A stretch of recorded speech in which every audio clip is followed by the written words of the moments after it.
This episode is brought to you by Friends of Fiction and viewers like you. Thank you. And I say, hey! Arthur is having a peaceful afternoon at the library when DW comes in to ruin the vibe. Arthur laments about being forced to bring DW even though she can't read, which is like bringing a blind man to a puppet show. DW keeps shouting at Arthur to help her read, despite the signs that say no talking.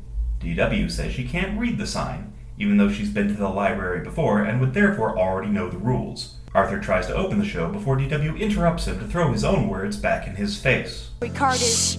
The sign says no talking. What a bitch.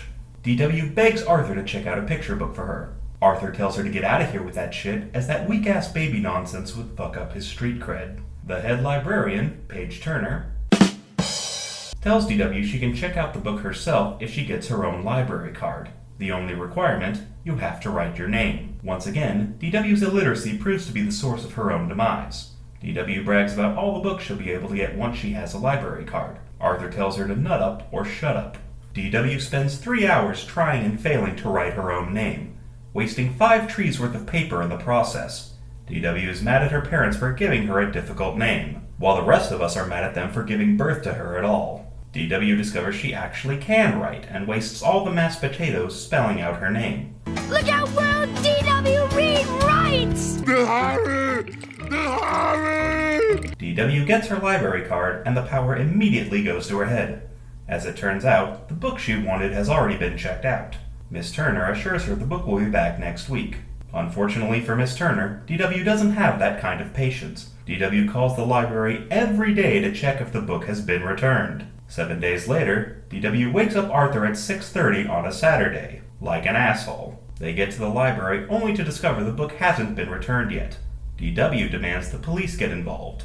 Arthur refuses to waste his weekend at the library and plans to leave without her. That is until DW threatens to tattle to their mom like the snitch she is. DW watches the front desk like a hawk and even harasses poor Aloysius Zimmerplotz, who only wanted to read about trains.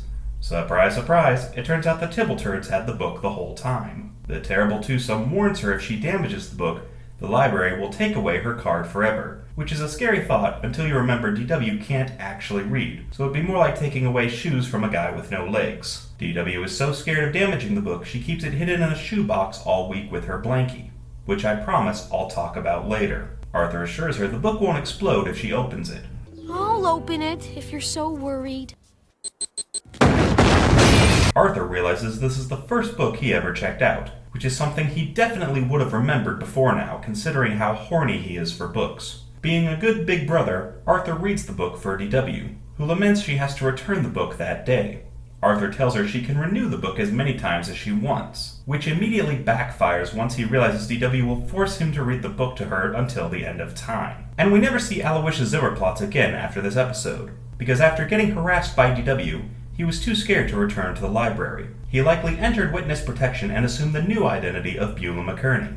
Let's review. DW made a huge fuss over getting her library card so she could check out a book she can't even read, which is like obsessing over getting your license even though you don't have a car. The only thing standing in the way of her getting a library card was her own illiteracy, which she wasted several tons of paper trying to conquer. When she couldn't check out the book she wanted, she badgered the library every day for a week until it was returned. And even after she got the book, she was too scared to read it for fear of getting her library card taken away. When Arthur graciously offered to read the book to her, she rewarded his kindness with the promise of eternal tedium and repetition. So remember, kids, if your younger sibling asks you to read to them, don't play nice, because they'll make you read it twice. A day. Every day, for the rest of your life. F-U-D-W. This episode is brought to you by Friends of Fiction. Friends of Fiction is a student-developed and produced sitcom for intermediate and advanced television production at Missouri State University. The series follows a failing detective as he tries to avoid financial ruin by renting out rooms in his house to a cast of colorful individuals. You can follow the series' development by subscribing to Friends of Fiction on YouTube and donating to their crowdfunding campaign. And now, back to Arthur! And I say, hey, what a wonderful kind of day. If you could learn... Next time on FUDW. Hi, guys! I'll go get my bike. Hi, guys! I'll go get my bike. Was that Arthur's sister? Or some frightening scientific experiment gone horribly wrong?